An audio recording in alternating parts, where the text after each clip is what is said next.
It was a baking hot summer on the island of Sodor. The sun was shining brightly. James and Toby were taking children to the seaside. It was a wonderful job. All the engines liked seeing the children's happy faces, and they loved hearing them cheer when they saw the sea. Thomas wished he was taking children to the seaside, but Thomas was taking a big tank of raspberry syrup to the ice cream factory. Down on the beach, it was very hot, and the ice cream lady had run out of ice cream. So when Thomas arrived at the ice cream factory, the factory manager was waiting for him. "We have to make lots more ice cream," he cried. "You must go and get the cream, the chocolate, and the strawberries." Thomas was disappointed. He had lots to collect, and he wanted to take children to the seaside. "If we get everything in time," said Thomas's driver, "then we can still take some children."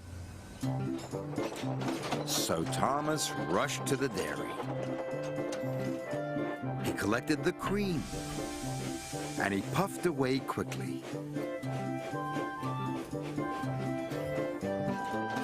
Next, Thomas had to collect some strawberries, so he raced through the countryside to Farmer McColl's. Then Thomas had to stop for James. "Out of the way," snorted James.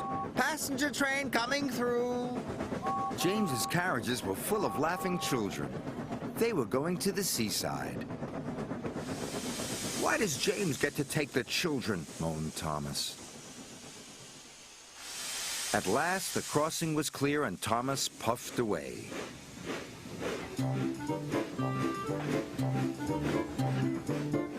"If I'm quick, I can still take some of the children," he puffed. So Thomas raced as fast as he could. Soon, Thomas arrived at Farmer McColl's. "Please be quick," Thomas panted. The farm workers loaded his freight car. Before long, it was filled with plump, ripe strawberries. "Thank you," Thomas chuffed, and he raced away. Next, he had to go to the chocolate factory. Thomas hurried through the baking sun. "I've still got time to take some children to the seaside," he panted. Thomas puffed faster and faster.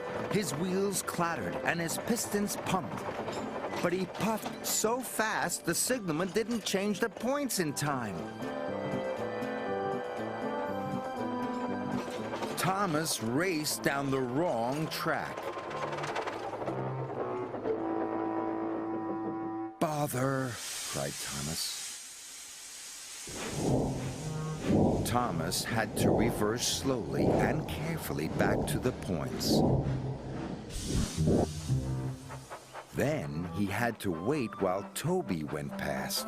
Toby was taking more children to the seaside. They were having a wonderful time. "Everyone gets to take the children except me," moaned Thomas. At last, the signalman changed the points. Thomas reversed back onto the track. And soon he was on his way once again.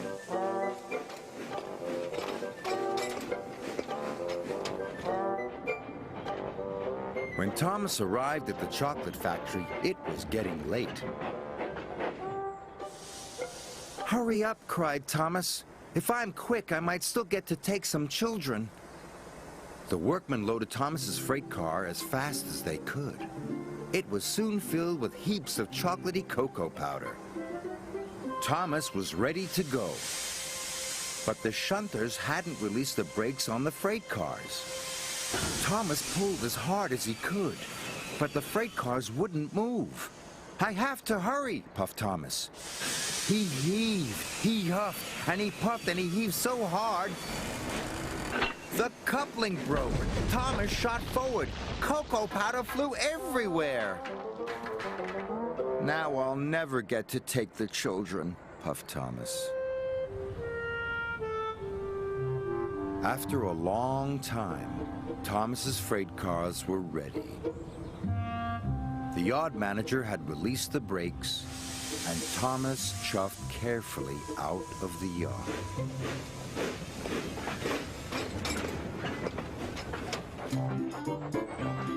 Finally, the track turned left past the old church.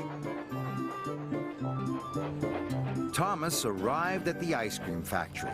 He thought his job was nearly done, but he was wrong. The factory manager was waiting for him. "The ice cream will soon be ready," he said.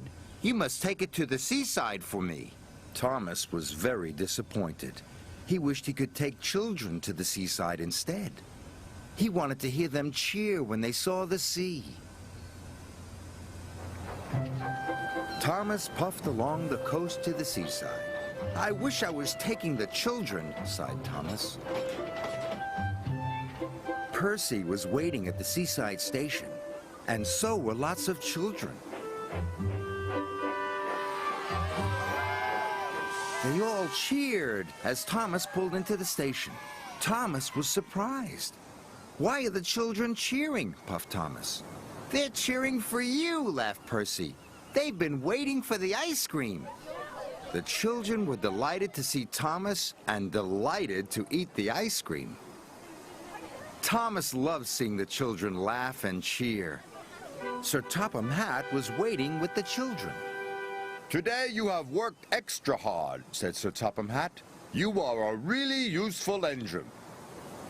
"Delivering ice cream is a fun job after all," puffed Thomas. He was very happy.